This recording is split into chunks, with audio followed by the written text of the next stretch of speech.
Sir, JDU ಪಕ್ಷಕ್ಕೆ ಸೇರ್ಕೊಬೇಕು ಅನ್ನೋ ಒಂದು ಉದ್ದೇಶ ಮುಖ್ಯವಾದ ಕಾರಣ ಏನಂದ್ರೆ, ನಮ್ಮ ಕರ್ನಾಟಕದಲ್ಲಿ ಯಾವುದೇ MLA MP ಇದುವರೆಗೂ ಮಾಡದೇ ಇರುವಂತ ಕೆಲಸ ಫಸ್ಟ್ ಕೈ ಹಾಕಿದ್ದಾರೆ. ಮನೆಗೆ ಈ ತರ ಮೆಟೀರಿಯಲ್ ಯಾರು ಕೊಡಲ್ಲ. MLA ಈಗ ಹಾಲಿ MLA ಆಗಿರ್ಬೋದು, ಮಾಜಿ ಆಗಿರ್ಬೋದು, ಯಾರೇ ಆಗಿರ್ಬೋದು, ಯಾರೇ ತರದ MLA ಆಗಿದ್ರು, MP ಆಗಿದ್ರು, ಇಲ್ಲಿವರೆಗೂ ಬಡವರಿಗೆ ಯಾವುದೇ ಕಾರಣಕ್ಕೂ ಹೆಲ್ಪ್ ಮಾಡಿಲ್ಲ.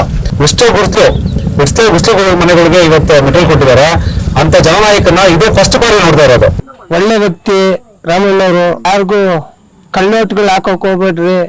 MLA ಎಲೆಕ್ಷನ್ಗೆ ಗೆಲ್ಸ್ರಿ, ನಿಮ್ ಮನೆ ಮಗ ಅಂತ ತಿಳ್ಕೊಂಡ್ರಿ. ಬಡವರಿಗೆ ತುಂಬಾ ಅವ್ರಿಗೆ ಮಕ್ಕಳಿಗೆ ವಿದ್ಯಾಭ್ಯಾಸಕ್ಕಾಗಿ ತುಂಬಾ ಸಹಾಯ ಮಾಡ್ತಾ ಬಂದಿದ್ದಾರೆ. ಇದೇ ರೀತಿ ನಾವು ಅವ್ರು ನೆನ್ಸ್ಕೊಂಡು ನಾವು ಈಗ ಅದೇ JDU ಪಕ್ಷಕ್ಕೆ ನಾವು ಸೇರ್ಪಡೆ ಆಗ್ತಾ ಇದೀವಿ. ವಿದ್ಯಾಭ್ಯಾಸಕ್ಕಾಗ್ಲಿ, ಆಮೇಲೆ ಏನೇ ಫಂಕ್ಷನ್ಗಳಾದ್ರೂ ಬಂದು ನಮ್ಗೆ ಕಷ್ಟಕ್ಕಾಯ್ತಾರೆ. ಸೋಲೂರು ಹೋಬಳಿಯಲ್ಲಿ ನಾವು JDUಗೆ ಸೇರ್ಪಡೆ ಆಗಿದ್ದೀವಿ ಸರ್. ಎಲ್ಲಾನು ಸೇರ್ಪಡೆ ಮಾಡಿಸಿದೀನಿ. ಈಗ ಅವ್ರ ಮುಖಾಂತರ ನಮ್ಮ ಎಲ್ಲ ಹಳ್ಳಿಗಳಿಗೂ ಮೆಟೀರಿಯಲ್ ಏನ್ ಕಡು ಬಡವರು ಇದಾರೋ ಅವ್ರಿಗೆ ಮನೆ ಕಟ್ಕೊಡೋ ಅಂತ ಕೆಲಸ ಮಾಡ್ತಾ ಇದೀನಿ. ಮನೆ ಕಟ್ಕೊಡೋ ಅಂದ್ರೆ ನಾನು ಇಟ್ಟಿಗೆ, ಮರಳು, ಇದು M-ಸ್ಟ್ಯಾಂಡು, ಸಿಮೆಂಟ್ ಕೊಡ್ತಾ ಇದೀನಿ. ಮಿಕ್ಕಿತ್ತು ಅವ್ರು ಹಾಕೊಂಡು ಕಟ್ಸ್ಕೊಬೇಕು. ತೀರಾ ಏನು ಇಲ್ಲ ಅವ್ರ ಕೈಲಿ ಮನೆನೇ ಕಟ್ಟಕ್ಕಾಗಲ್ಲ, ಒಂದು 10 ನಾನೇ ಕಟ್ಸ್ಕೊಡ್ತಾ ಇದ್ದೀನಿ.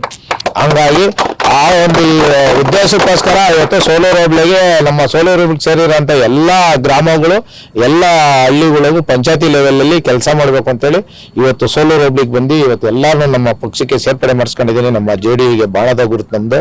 ನಾನು JDU ಪಕ್ಷದಿಂದ ಜಿಲ್ಲಾಧ್ಯಕ್ಷ ಬೆಂಗಳೂರು ಗ್ರಾಮಾಂತರ. ಈಗ ನಮ್ಮ ಮುಂದಿನ MLA ಆಕಾಂಕ್ಷಿ ಆಗಿದ್ದೀನಿ. 28ಕ್ಕೆ MLA ನಿಂತ್ಕೊಂತೀನಿ. ಹಂಗಾಗಿ ಇವತ್ತಿನ ನಮ್ಮ ಬಡವರು ಬಗ್ಗರಿಗೆಲ್ಲರಿಗೂ ಕೆಲಸ ಮಾಡ್ತಾ ಇದ್ದೀನಿ.